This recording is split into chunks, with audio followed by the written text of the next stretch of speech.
Hi everyone, my name is Mesoma and I am the owner and creative designer at Cake by M.A.C. We are based in Swansea, Wales. So today, I'm going to be telling you all how I achieved a 5-star rating for my cake business, so stay tuned.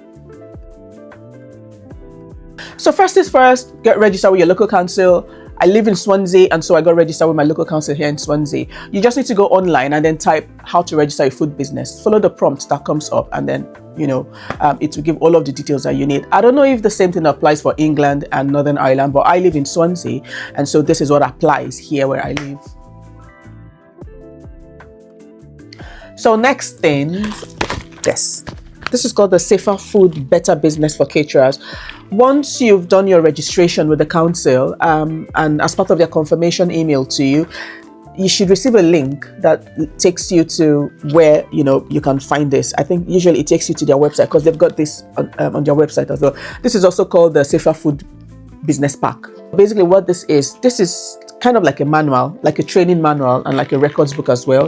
It is not every part of this book that actually applies to you because as you can see, it's Safer Food Better Business for caterers. So this covers for both those that own like restaurants, food businesses, bakers, and all of that. However, you only just need to fill in the part that applies to your business. For example, if you get to a part where it says it's talking about meat, safety point for meat, talking about how to handle meat, how to deal with meat, how to store meat, how to thaw meat. It doesn't apply to you as a baker, as a cake maker. So you just keep that, which is what I did, or just put in not applicable and then move to, the things that apply to you. Consider it like a training manual because it tells you, what the requirements are. It lets you know what the standard requirements are, what the expectations are. And then it also has a records area, or the records part where you're required to fill in certain details, and all of that. For example, I would say for this cleaning schedule, it tells you what their standard requirement for cleaning, for a cleaning schedule is for business owners and all of that. It tells you why this is important, and then it asks you, so how do you do this for your business? So it's just for you to bear this in mind. And just so you know, this is kind of like a holy grail, for your inspection. So make sure that you don't forget to skip. Make sure you don't skip this. Have it filled in and then keep it, close by for inspection day. But we're going to be talking about more on this later anyways.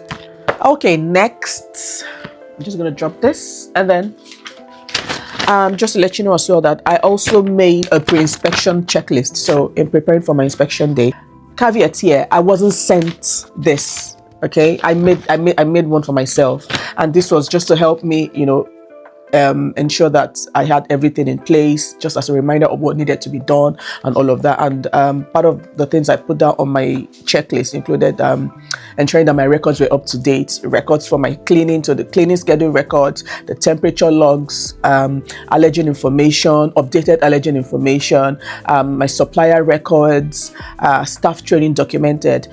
For the staff training documented, so it's just basically ensuring that I had my certificates, because you have to show that it was one of the things that the inspection officer requested for. You have to show like a physical copy of your food level 2 food hygiene course, the certificate, and also for the food allergen awareness course as well. Yeah, and then another pointer here for the temperature. One other thing you need to ensure is that you get, it's one of the requirements, a very important one at that, is ensure that you get the fridge, like the fridge thermometers. Is it thermostat? Yeah, the fridge thermometer. So I had one for my fridge and one for my freezer. Luckily for me, I used to use the same fridge for both my house and cake stuff, but when I moved houses, I decided to just separate things because I was upscaling my business. So at the moment, I have a separate fridge and freezer for my business. Another important thing to note is the HACCP. Honestly, I don't remember what the full thingy is, what the full name stands for, but I mean it's HACCP, and I know it has to do with hazards. So basically with the hazards, they just want to understand what your level of awareness is or how you deal with hazards within your business. For example, traceability, storing your ingredients. For example, for baking, they want to understand how you cook. how you cool and how you store. They want to understand with terms of receiving your ingredients as well from suppliers. When you get your ingredients, do you check to be sure that they are in date? Do you check to be sure if they have like any off smell? Just basically has that perception. They want to understand and ensure, because remember, they're not here to mark you down. They want you to actually, thrive. So they kind of like put all of this, they sort of set you up for success basically. They want to understand how you handle hazards, within your business, and be sure that you are aware of like the risk and hazards, that are involved in anything that has to do with food. I'm going to be putting like more details for this in down below, and you can also feel free to like ask questions, and I know I'm not sure I mentioned it the last time. I do have like ready-made packs for the checklist, and all of that. And so if it's something that you're interested in, just drop me a message and then I could send that over. Okay, just to put out a caveat, by the way, my inspection did take quite a long, time to happen. I had to wait for like a while because I did register my business with the council in 2023, and it didn't get done until 4th of September this year.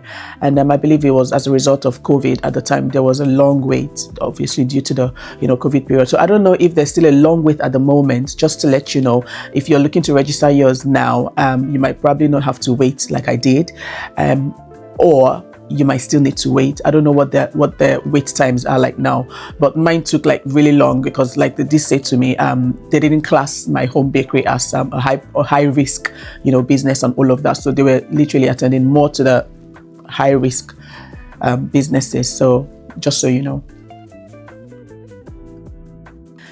And the next thing, you need to make sure that your training modules are in place. This includes the level 2 food hygiene and the food allergen awareness course. For the food allergen awareness course, that one is for free. You just go online and just type food allergen awareness course free, and the Food Standard Agency provides that for free. But for the level 2 food hygiene course, you will need to make a payment. If I remember correctly, I think I paid about £20 or so. So you just need to go online and then just type level 2 food hygiene, and then lots of organizations, would pop up, and you can just select anyone. You just need to make sure that they are accredited. I think I did mine with High Impact or so. I don't recall, but I mean, I'm certain there was something Impact. It doesn't have to be them, to be fair.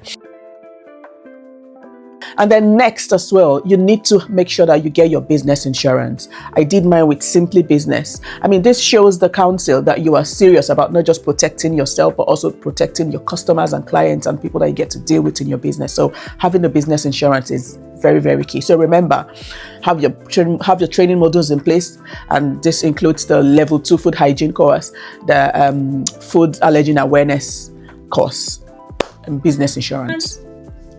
Okay, so that is all for today. Join me in the next video for part 2, being inspection day, where I show you all that I did to make sure I achieved my 5-star rating. Thank you.